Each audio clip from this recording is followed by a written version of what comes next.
शिक्षा विभाग में लगातार सालों से प्रयोग चल रहा है, लेकिन एक ऐसा प्रयोग हुआ है जिस प्रयोग को आप भी अगर जानेंगे और देखेंगे तो हैरान हो जाएंगे।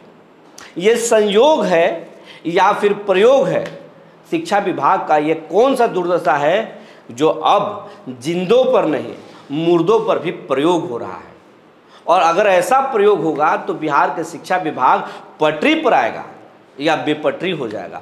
आप भी इसको देखकर समझ सकते हैं। जी नमस्कार, मैं हूं विपुल कुमार और आप देख रहे हैं सूर्य बिहार डिजिटल न्यूज़। अब हम बिहार के तमाम शिक्षक साथियों, चाहे वो किसी भी कोटि के शिक्षक हों, सबसे आग्रह कर रहे हैं कि ये चैनल आपका है, आपके लिए दिन रात मेहनत कर रहे हैं।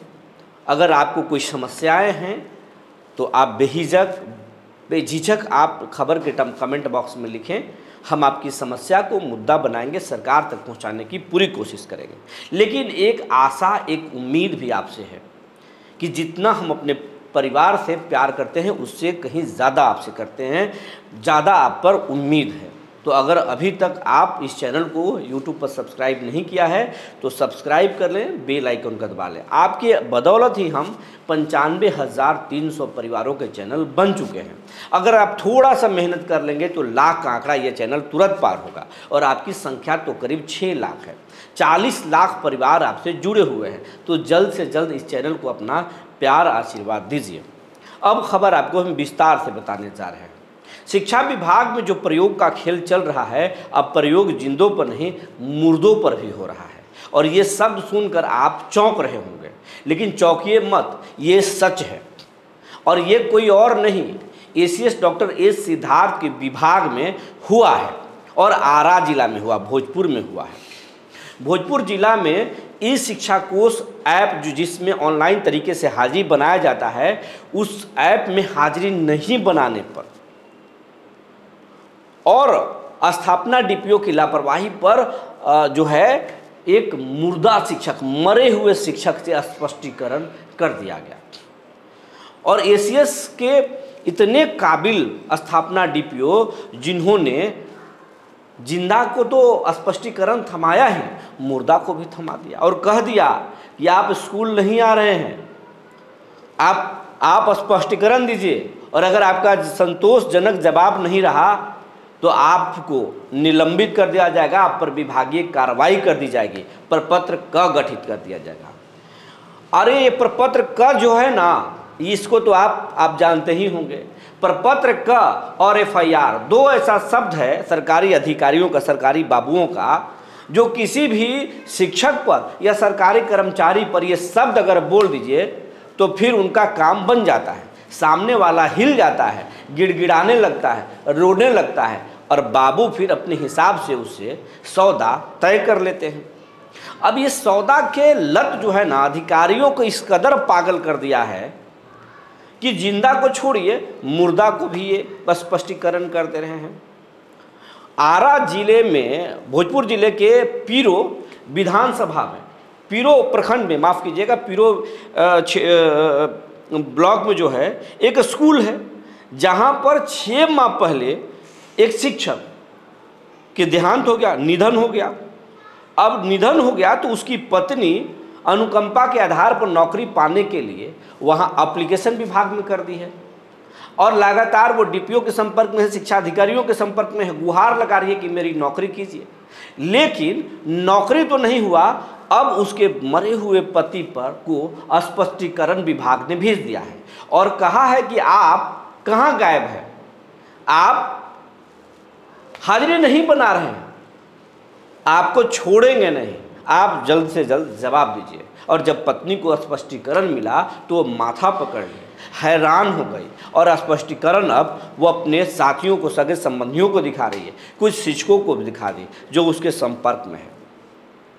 और जब उसके ये स्पष्टीकरण को देख करके शिक्षकों ने विभाग को कहा तो विभाग वाले गलती नहीं माने बल्कि उसको हड़का दिए कि ये क्या है, ये तो कुछ भी नहीं है, ये तो होते रहता है। हाजिरी नहीं बना तो वो पूछ दिए, वो इन्होंने ये नहीं कहा कि एक मानवीय भूल है। अगर उनका बस चल जाए और ये नॉर्मल तरीके से गिड़गिड़ा देती उनकी पत्नी तो पैसे भी वसूल लेते। तो ये अब इस तरीके का प्रयोग हो रहा है। इसलिए साहब को लगता है कि ई शिक्षा कोष जो उनका ऐप है ना, वो तो अब शिक्षा विभाग का कायाकल्प कर देगा। और जो शिक्षक मार्क ड्यूटी कर रहे हैं वो तो गड़बड़ ही कर रहे हैं, या जो हाजिरी नहीं बना रहे हैं, बिल्कुल नहीं स्कूल नहीं आ रहे हैं। इनके ऐप में कोई गड़बड़ नहीं है, अगर गड़बड़ी है तो शिक्षकों में गड़बड़ी है। ये अब एसीएस को लग रहा है। अब उसके हिसाब से ही शिक्षकों को दोषी समझ रहे हैं, शिक्षकों को चोर समझ रहे हैं, शिक्षकों को न जाने क्या क्या समझ रहे हैं, और इसीलिए शिक्षकों को लगातार परेशान किया जा रहा है और स्पष्टीकरण किया जा रहा है। पूरे बिहार में भोजपुर जिलों की बात करें तो करीब 1200 शिक्षकों को जो है इस तरीके से किया गया है। 200 कुछ शिक्षकों को तो थमा दिया गया है नोटिस, और पूरे बिहार भर में हजारों शिक्षकों को स्पष्टीकरण किया गया है। ये स्पष्टीकरण का खेल चल रहा है। लेकिन आपको बता दिए, चौंकाने वाली बात बता रहे हैं, रोजाना स्पष्टीकरण होता है, और कुछ तो मुख्यालय के स्तर से होता है, कुछ स्थानीय स्तर से होता है। लेकिन उस स्पष्टीकरण पर कार्रवाई होता है क्या? नहीं होता है। आप ज़रा इत्मीनान से, अगर आप शिक्षक हैं तो आपको भी पाला पड़ा होगा, हर रोज़ स्पष्टीकरण होता है। लेकिन ज़रा वो स्पष्टीकरण करने वाले साहबों से ज़रा पूछ लीजिए ना, कार्रवाई कितने पर होता है? तो कार्रवाई नहीं होता है साहब।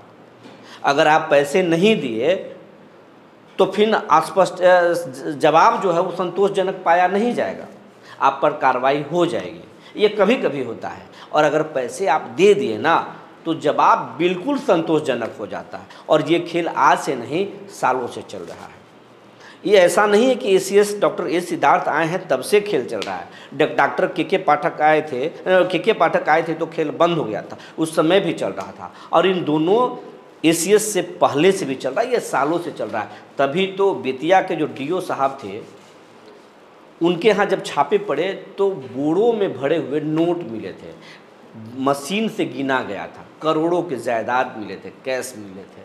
तो ये सब पैसे कहीं और से नहीं आते, यही स्पष्टीकरण और सोच के खेल से आते हैं। और ये लत बहुत पुरानी है। तो शिक्षकों को जो है तरह तरह के प्रयोग करके परेशान किया जा रहा है। लेकिन कभी इस प्रयोग ऐसा नहीं हो रहा है कि इन अधिकारियों पर किया जाए। हाँ, जानकारी है कि इन अधिकारियों को भी अब पकड़ने की कार्रवाई नीतीश शुरू कर दिए हैं और बोल चुके हैं कि अब निगरानी और आर्थिक अपराध इकाई ऐसे भ्रष्ट अधिकारियों को पकड़े।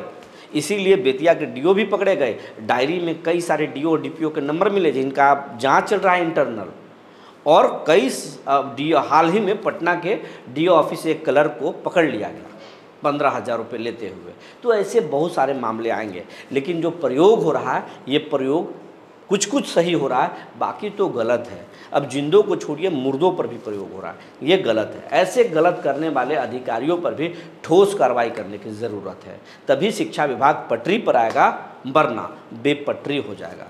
जो नीतीश कुमार के जो सपने हैं और जो एसीएस डॉक्टर एस सिद्धार्थ के जो सपने हैं कि हमें ठीक कर देना है, वो ठीक नहीं होगा। ठीक करने के लिए सबसे पहले शिक्षकों को भरोसे में लेना होगा। जो शिक्षक अच्छा काम कर रहे हैं उसी से पूछना होगा कि वो कौन से शिक्षक हैं जो पढ़ाते कम हैं या पढ़ाई पर ध्यान ही नहीं देते, दूसरा खेल में मशगूल हैं।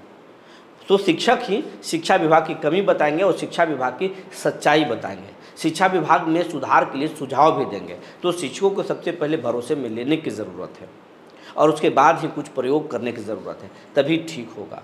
और शिक्षकों को खुश रखने की तो बिल्कुल ही ज़रूरत है। जो ट्रांसफ़र पोस्टिंग है वो ठीक करने की ज़रूरत है। जो शिक्षकों की मांग है, जनहित के जो मुद्दे हैं, उसको ठीक करने की ज़रूरत है। और बच्चों को ड्रेस, बच्चों को समय पर किताब, जैसे बच्चों को समय पर पोशाक, सब कुछ देने की ज़रूरत है। और ये भेंडर का जो खेल है उसको बंद करने की ज़रूरत है। तो जो जानकारी निकल कर आई थी हमने आपको बता दिया। तब तक के लिए धन्यवाद।